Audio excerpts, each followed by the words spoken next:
Dans cette vidéo, je vais vous parler de mes trucs et astuces donc pour trader grâce à la MACD. Et vous allez voir que ça va un peu plus loin que tout ça. C'est un peu une introduction pour vous montrer comment on peut devenir un trader gagnant. Mais je ferai quand même une petite parenthèse.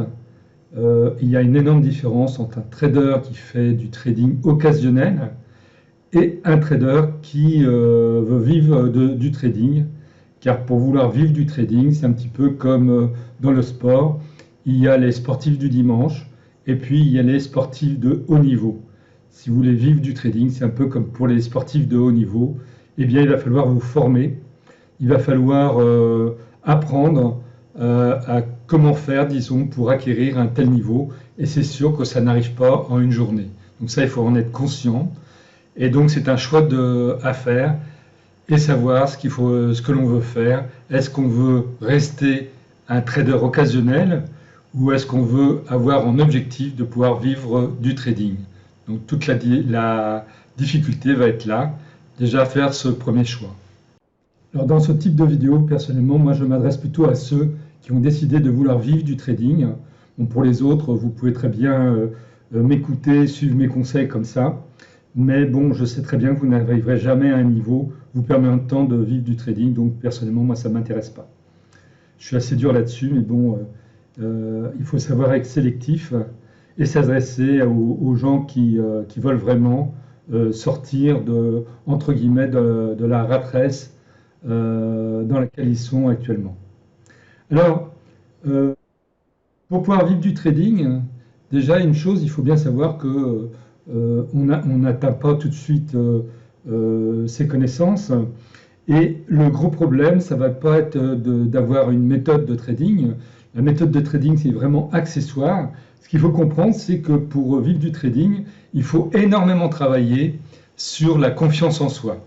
Et la confiance en soi, en fait, ça s'acquiert par la confiance dans ce que l'on fait.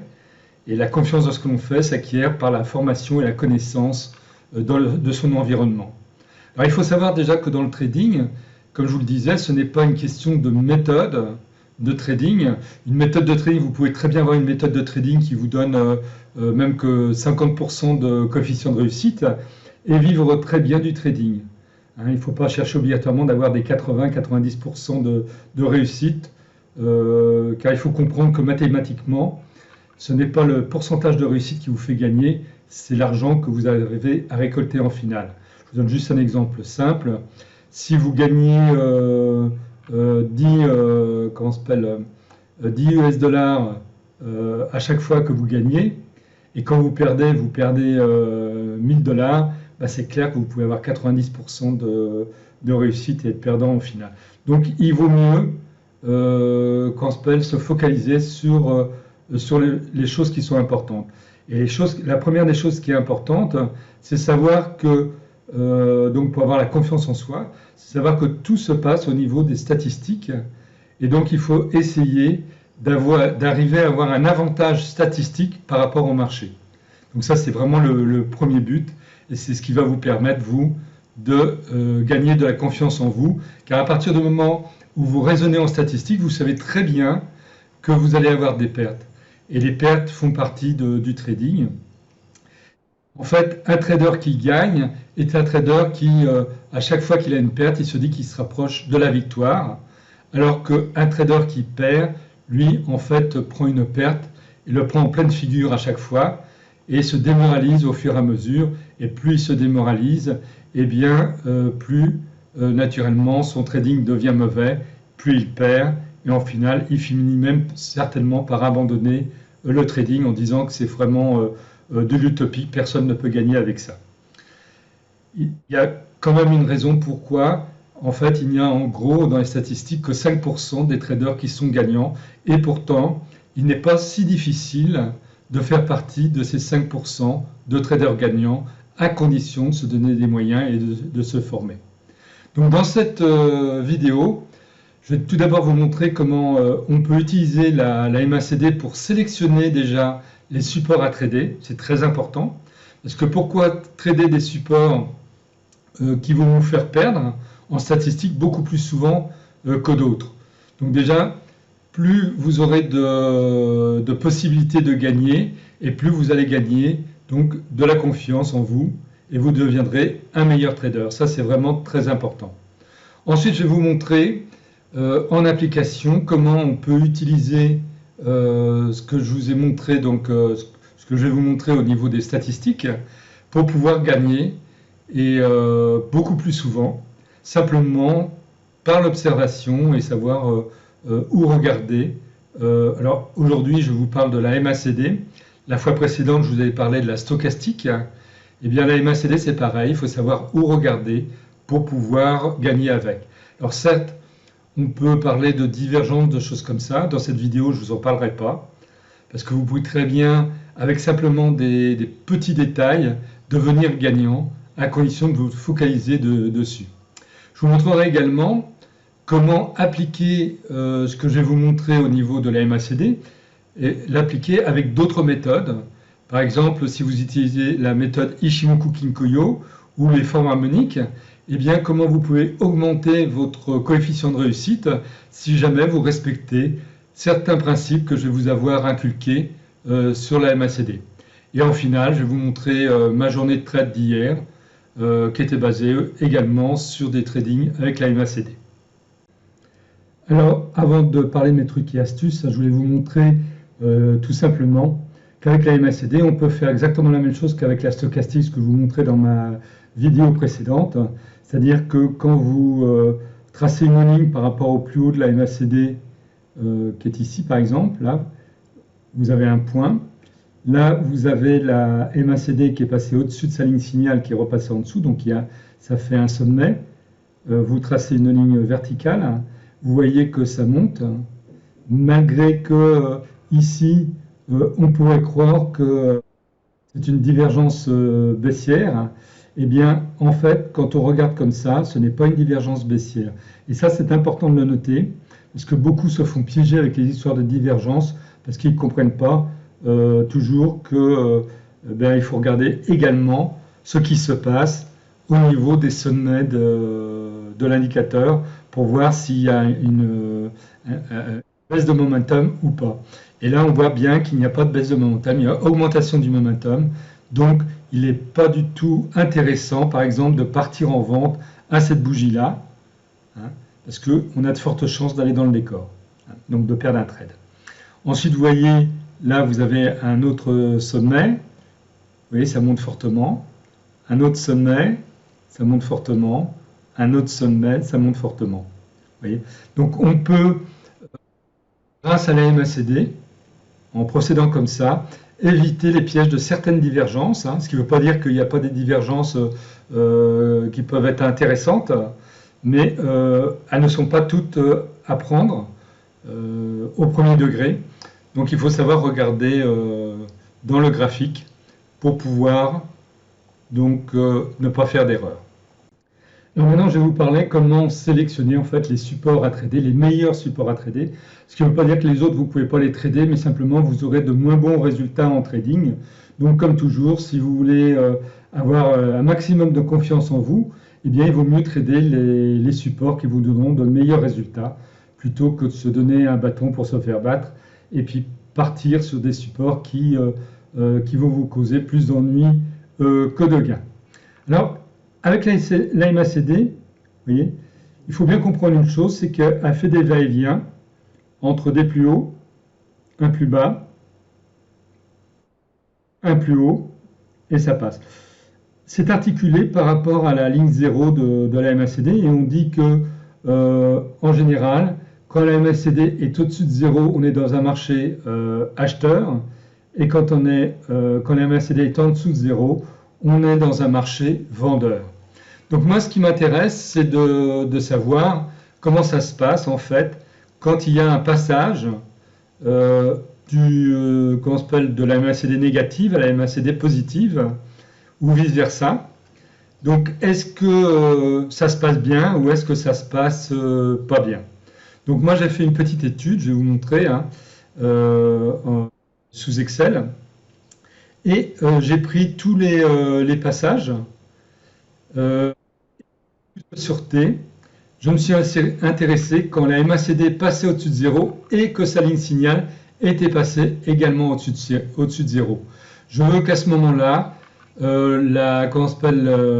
les cours augmentent un minimum de 10 pips pour prendre ça en considération. Vous direz, c'est peut-être pas énorme, mais ça permet quand même d'avoir un bon filtrage, vous allez voir. Donc maintenant, je vais vous montrer mon étude que j'ai faite sous Excel. Alors, je les ai fait par rapport à toutes les paires. En plus, j'ai rajouté le gold, j'ai rajouté l'US 30, l'indice US 30, et puis US Oil, donc sur le pétrole, pour voir un petit peu qu'est-ce qu'on pouvait garder dans tout ça pour garder les meilleurs. Alors, en termes de conditions, je me suis donné des règles. Donc, il fallait que si c'était en achat, que la MACD croise la ligne 0 en achat, donc passe positive, la MACD soit supérieure à la ligne signal, et il faut que la bougie également soit en achat. Ça aussi, c'est important parce que ça permet de supprimer également des mauvais trades. Et donc, en vente, c'est l'inverse. La MACD croise la ligne 0 en vente, la MACD inférieure à sa ligne signal, et la bougie doit être en vente. Il faut qu'il y ait un minimum de 10 pips atteints pour être amélioré si tenir compte des supports résistance proches. Donc là, bien entendu, étant donné que ce n'est pas du trading, c'est simplement une étude comme ça, je ne tiens pas compte si jamais il y a des supports résistance proches, mais quand vous faites du trading, c'est bon de regarder si vous en avez de proches ou pas. Donc là, si je commence par exemple pour AUD-CAD, donc j'ai mis 1 dans la colonne à chaque fois que c'est bon, et 1 dans la colonne no 0 quand c'est mauvais. Donc on voit en fait, alors à chaque fois, j'ai pris les 20 passages de la MACD inférieure à 0 à supérieure à 0 ou vice versa. Donc ça fait 20 cas à chaque fois, donc ça fait quand même pas mal. Vous allez voir en total. Donc là, j'ai eu 18 qui étaient bons au niveau de 0 sur 20, 2 qui n'étaient pas bons, donc on a un coefficient de 90%. On continue avec AUD-CHF. Alors AUD-CHF, là, j'ai 15 qui étaient bons, 5 qui ne sont pas bons, donc on atteint 75%. Alors moi, je l'ai mis en rouge parce que ce qui m'intéresse, c'est de retenir ceux qui sont à partir de 80%. Donc là, déjà, AUD-CHF est à supprimer pour moi. Ensuite, on passe à AUD-JPY. AUD-JPY, on en a 13 qui ont été bons, 7 pas bons. Donc là, on descend même à 65%. Vous voyez que là, ça devient intéressant de savoir supprimer certains supports. Celui-là, il est vraiment beaucoup plus mauvais que les autres. Vous verrez que c'est un des plus mauvais. Et pourtant, ce n'est peut-être pas évident quand on regarde toujours les graphes. AUD-NZD, il y a une 15 qui était bon, 5 qui ne sont pas bons. Donc on est à 75%, c'est pareil. AUD-NZD, je supprime. On va passer maintenant à AUD-USD. Voilà. Donc il y en a 17 de gagnants, 3 de perdants. Et donc il y a 85% de réussite. Là on voit que AUD-USD a un excellent coefficient de réussite. C'est vraiment un très très bon support.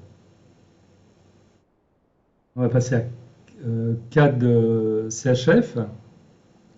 Alors CAD-CHF, nous en avons 16 de gagnants, 4 de perdants. Donc on est à 80% de réussite. Pareil, c'est excellent. On va passer à CAD-JPY maintenant. CAD-JPY, on a 18 de gagnants, 2 de perdants. Donc là, on atteint 90% de réussite. Vous voyez? Et pourtant, ça ne vient pas peut-être à l'idée tout de suite que CAD-JPY, c'est un des meilleurs supports à trader. Passons maintenant à CHF-JPY. CHF-JPY, alors moi déjà je vous le dis tout de suite, j'ai un énorme a priori contre CHF-JPY parce que j'ai eu beaucoup de pertes sur cette paire-là. Et quand je fais cette étude-là, c'est compréhensible. Vous voyez, il y en a 15 de gagnants, 5 de perdants, on est qu'à 75% de réussite, donc moi je l'élimine. Passons à Euro AUD. Euro AUD, on a 16 gagnants, 4 perdants, donc on a 80% de réussite. Donc on passe maintenant à Eurocad. Alors Eurocad, on a 17 gagnants, 3 perdants, on est à 85% de réussite. Donc là, pareil, Eurocad, c'est un excellent support à trader. Alors pour EuroCHF, EuroCHF c'est pareil, hein, je vous le dis tout de suite, j'ai un énorme a priori contre cette paire-là, parce que j'ai également eu pas mal de pertes, et moi je l'élimine d'entrée en général, et quand je fais cette étude-là, eh bien ça se confirme. Là il y a eu 15 gagnants, 5 perdants, donc on est à 75% de réussite, donc inférieur à 80%. EuroGBP, c'est également une paire que j'évite en général, puisque également beaucoup de pertes personnelles dessus. Donc, quand je fais l'étude, je me rends compte qu'il y a 15 de gagnants, 5 de perdants, donc également 75% de réussite. Donc, je l'élimine. EuroJPY, par contre, c'est nettement mieux. Nous avons 17 gagnants, 3 perdants, donc on atteint 85% de réussite. Pour EuroNZD, alors EuroNZD, je suis franchement surpris, parce que là, moi, personnellement, j'avais un petit a priori sur cette paire-là, mais en fait, c'est pas valable de l'avoir, puisqu'il y a 19 gagnants, un seul perdant, on est à 95% de réussite. Alors, on va passer maintenant à EURUSD. Alors, EURUSD, c'est pareil, c'est une paire que je ne traite pas en général. Pourquoi? Parce que ça fait des oscillations. Un coup ça va bien, mais pas longtemps, et puis ça repart dans l'autre sens, etc., etc. Donc moi j'évite de la trader. Puis quand je fais cette étude-là, vous voyez, il y en a 15 gagnants, 5 perdants, donc simplement 75% de réussite. GBP-AUD, 18 de gagnants, 2 de perdants, donc on est à 90% de réussite. C'est vraiment un excellent chiffre. GBP-CAD, 18 pareil, de gagnants, 2 de perdants, on est également donc à 90% de réussite. GBP-CHF, 18 gagnants, 2 perdants, toujours 90% de réussite. Vous voyez que les paires en GBP sont assez bonnes en général. GBP-JPY, 16 de gagnants, 4 de perdants, on reste quand même à 80% de réussite, donc il est sélectionnable. Mais on peut très bien le supprimer pour ne garder que ceux qui sont dans les 90%. Comme il y en a plusieurs qui sont à ces niveaux-là avec les GBP, autant être encore plus sélectif et demander un peu plus d'excellence dans les réussites. GBP-NZD, alors là c'est une paire toujours qui est un peu difficile, mais on arrive quand même à, vous voyez, 16 de gagnants, 3 de perdants, donc 84% de réussite. GBP-USD, 19 de gagnants, 1 de perdant, 95% de réussite. Pour ça, je vous dis qu'avec les paires GBP, à la limite, on peut garder que ceux qui sont à partir de 90%. Ça laisse suffisamment de paires à trader pour éviter de prendre trop de risques. Alors, je n'ai pas fait l'étude sur les paires NZD qui commencent par NZD pour la bonne raison que j'ai un très mauvais a priori dessus. Et comme moi, ça allait me faire perdre du temps de faire cette étude-là dessus, je suis désolé. Mais je ne vous en parle pas, mais vous pourrez très bien faire le test si vous voulez. Moi, je sais que j'ai eu énormément de trades perdants sur les paires en NZD, donc je les fuis comme la peste. Donc, je suis passé à la paire USD-CAD. USD-CAD, il y a 17 de gagnants, 3 de perdants, donc on a 85% de réussite. Ensuite, on passe à USD-CHF, 19 de gagnants, 1 de perdant, 95% de réussite. Là, vous voyez, c'est excellent. C'est vraiment un excellent support à trader. Et la dernière paire en paire de devises, ça va être donc USD-JPY. USD-JPY, on a 16 de gagnants, 4 de perdants, donc 80% de réussite. Donc maintenant, on va passer au support autre que des paires. Donc le gold. Alors le gold, il faut faire attention, parce que là j'ai d'excellents résultats, hein, 19 de gagnants, 1 de perdant. Mais il faut faire attention, il ne faut pas faire des trades à très long terme. Je me suis rendu compte de ça. Mais par contre, ça peut être très positif parce qu'on a 95% de réussite. Donc il faut être un peu prudent sur le gold, malgré ce bon résultat. On continue avec US 30, l'indice US 30 américain.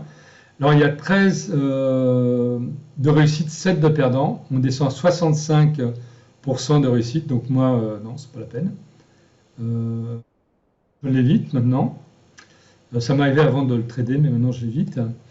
Et US Oil, donc là sur le pétrole, 15 de gagnants, 4 de perdants, 79% de réussite, c'est pareil, je le supprime. Donc si je fais en tout cumulé, donc ça fait en fait 540 là, donc c'est une étude sur 540, c'est quand même pas mal. Ce n'est pas n'importe quoi comme étude, c'est pas une étude sur 20, là c'est sur 540. Vous pouvez vous amuser à faire plus, moi j'ai fait ça dimanche dernier. Moi je considérais que 20 par support c'est déjà suffisamment, ça me prenait déjà suffisamment de temps, j'ai passé une grande partie de mon dimanche là-dessus. Donc on a 45% de gagnants, 93 de perdants, donc on arrive en moyenne quand même à 83%. C'est pour ça que j'ai gardé à partir de 80%, parce que je me dis que garder à partir de à peu près vous voyez 83-80%, c'est à peu près la même chose, eh bien c'est un bon système. Alors maintenant, si on enlève donc tous les tous ceux qui sont perdants, enfin qui ne sont pas gardés, donc je passe à la deuxième feuille. Donc j'ai supprimé donc tous ceux qui n'étaient pas bons. Et donc en total, on arrive donc à 500. Il y a 360, donc par rapport à ce qu'il y avait avant, donc 540, je vous rappelle. Donc là, on arrive donc à 314 gains. 45 trades qui sont mal finis et donc 87% de réussite. Donc vous voyez comment on peut sélectionner facilement des supports à trader, éliminer ceux qui sont les plus incertains de façon à augmenter son coefficient de réussite et donc en finale de gagner en confiance en soi, ce qui est une des choses les plus importantes dans le trading. Alors comme je vous le disais, vous pouvez utiliser donc la MACD pour améliorer votre trading. Par rapport à d'autres techniques que vous pouvez utiliser, style par exemple le système Ichimoku Kinkoyo ou les forums harmoniques. Alors on va commencer par le système Ichimoku Kinkoyo. Donc là, vous voyez, vous avez le passage de la MACD de négatif à positif. Et vous avez, alors là, je vais vous montrer avec le croisillon. Donc là, c'est au moment où il y a le passage de positif à négatif. Et vous êtes encore en dessous le Kumo, donc vous vous intéressez pas encore tout de suite à comment s'appelle à prendre un trade en achat. Par contre, dès que là vous avez donc comment s'appelle il passe au-dessus. Donc là, je vérifie juste une chose. Donc là, normalement, vous partez pas encore en achat puisque ça ne correspond pas au départ en achat.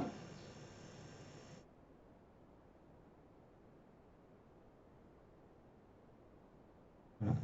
À cette bougie-là, donc j'ai placé une ligne verticale. Voilà.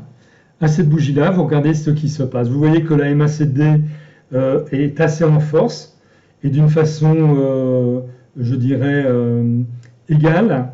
Hein, ça monte, vous voyez, elle s'écarte pas, mais il y a de l'espace qui est toujours le même. Donc là, c'est relativement en force. Donc là, vous pouvez vous dire, vous pouvez partir. C'est pas parce que vous avez un retracement juste derrière. Ça, c'est complètement logique. Vous voyez que la MACD donc, est repassé en dessous de sa ligne signal, mais est resté au-dessus de la ligne 0. Alors, autre chose, si jamais vous voulez repartir, comment s'appelle au niveau de tendance, par exemple, si je regarde là, vous voyez ici, eh bien ici, on voit qu'il y a une accélération de la MACD par rapport à ces lignes signal, donc en hausse. Et donc là, vous pouvez repartir en achat. Si on regarde plus tard,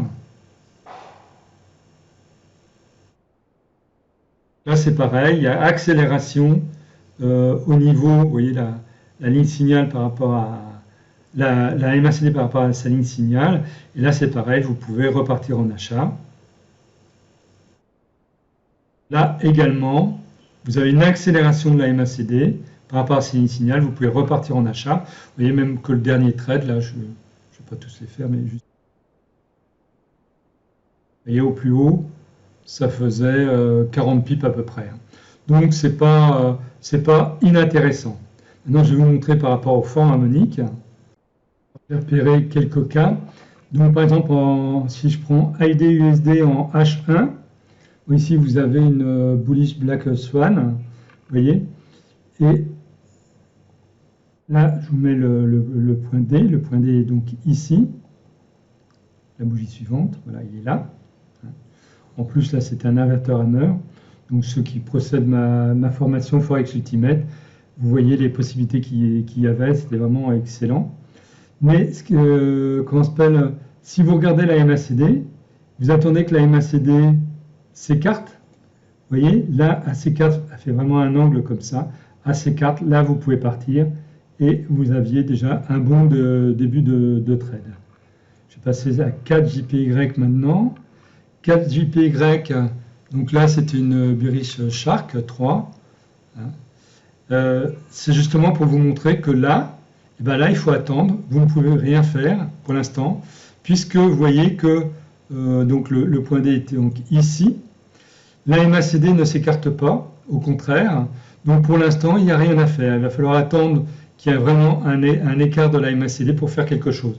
Donc vous voyez, des moments il faut savoir être patient.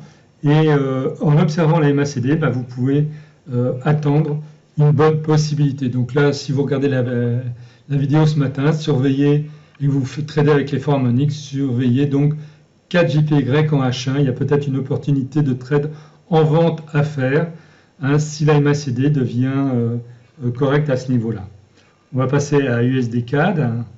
Alors à USD-CAD, donc voilà le point D. Vous voyez le point D là. Ça continue à monter, donc pour l'instant, vous ne faites rien. Mais,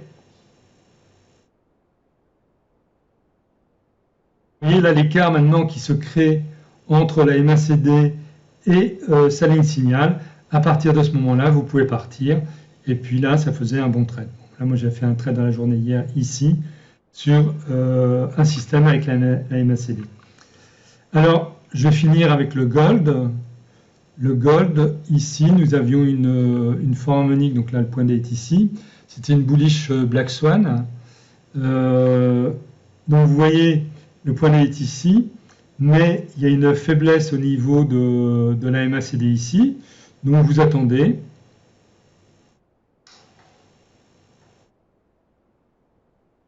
Voilà. Là, ça s'écarte de sa ligne signal. Vous partez donc à la bougie suivante. Et vous voyez, en fait, en faisant comme ça, eh bien, en général, vous avez très peu de drawdown. C'est ça qui est intéressant. Donc voilà un petit peu comment vous pouvez utiliser la MACD avec d'autres méthodes. Vous pourrez l'essayer avec d'autres systèmes. Je ne les passe pas tous en revue, il y en a tellement que ça ferait une vidéo beaucoup trop longue. Mais vous voyez un petit peu le principe et vous pourrez donc le faire vous-même avec d'autres systèmes si vous tradez d'autres systèmes. Maintenant, en finale, je vais vous montrer donc mes trades que j'ai fait hier en fonction de la MACD. Donc, c'est pour ça d'ailleurs je vous fais une vidéo là-dessus aujourd'hui. Donc là, vous avez mon premier trade qui était sur USD CHF. Je vous mets une ligne verticale où ça a démarré. Voilà ici. Donc, vous voyez, au niveau de la MACD, il y a accélération ici. Donc Donc moi j'ai fait ce trade là, démarrer ici, clôturer ici. Alors je vous signale que moi mes trades sont faits en basket. L'objectif est de 3% et quand les 3% sont atteints, grâce à mon robot Basket Manager, il clôture l'intégralité de mes trades sans tenir compte des possibilités. Vous voyez que là j'aurais pu gagner beaucoup plus, le double là-dessus. Là j'ai gagné 169,62 US dollars dessus. Donc là je pouvais gagner le double dessus sans problème. Deuxième trade, c'était sur la paire USD-CAD. Alors, USD-CAD, pareil, début du trade ici, fin ici.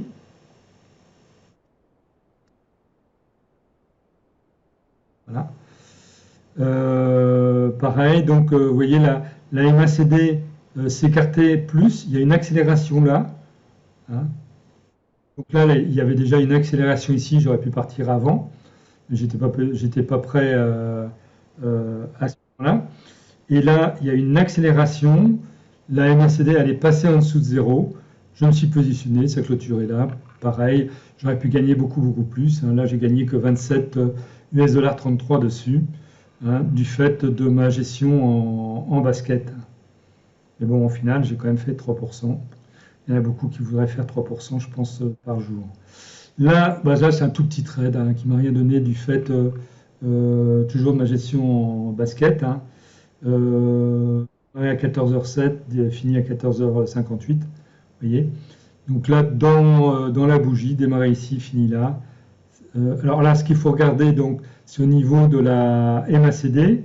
Vous voyez que là, il y a accélération de la MACD par rapport à ce signal. Vous voyez, même ici, il y avait accélération, mais là, il y a une deuxième accélération. C'est à ce moment-là que je suis parti. Et vous voyez que j'aurais pu gagner beaucoup, beaucoup plus dessus. 4 CHF maintenant. 4 CHF, là c'est pareil, c'est un trade qui a démarré, pareil, 14h08, fini 14h58, donc dans la même bougie. Donc démarre ici, finit ici. Bon, ce qu'il faut regarder, c'est donc là, vous aviez vraiment une accélération de la MACD par rapport à sa ligne signal. Et vous voyez comment les cours sont descendus. J'aurais pu gagner énormément plus. J'insiste bien là-dessus. C'est juste pour vous montrer les possibilités. Là, donc, c'est sur le gold. Donc, c'était sur le dernier trade de la journée. Pareil, c'est un trade, vous voyez, 14h10. Tout a été terminé naturellement à 14h58 en basket. Et là, ça s'est arrêté ici. Ça fait 66,90 $. Maintenant, je vais vous montrer le résumé de la MT4. Ça vous donne une bonne idée de l'ensemble. Donc voici le résumé de la MT4, ça donne une bonne vision. Donc en tout, j'ai effectué donc 5 trades, gagnant 100% de réussite sur cette journée-là, mais ce n'est pas tous les jours comme ça, ne vous méprenez pas. Je ne vous montre pas parce que c'est une journée avec 100% de réussite. Simplement, c'était l'exemple par rapport à la MACD qui était importante à regarder. Donc là, on ne peut naturellement pas calculer le profit factor parce qu'à 100%, c'est impossible de calculer. Vous savez que le profit factor, c'est la somme des profits sur la somme des pertes. On ne peut pas faire une division par 0. Donc, il n'y a rien au niveau du profit factor. Donc voilà, la courbe, ça ne veut rien dire parce qu'il n'y a eu que 5 trades. Mais bon, ça vous donne quand même une idée avec ce compte-rendu de MT4.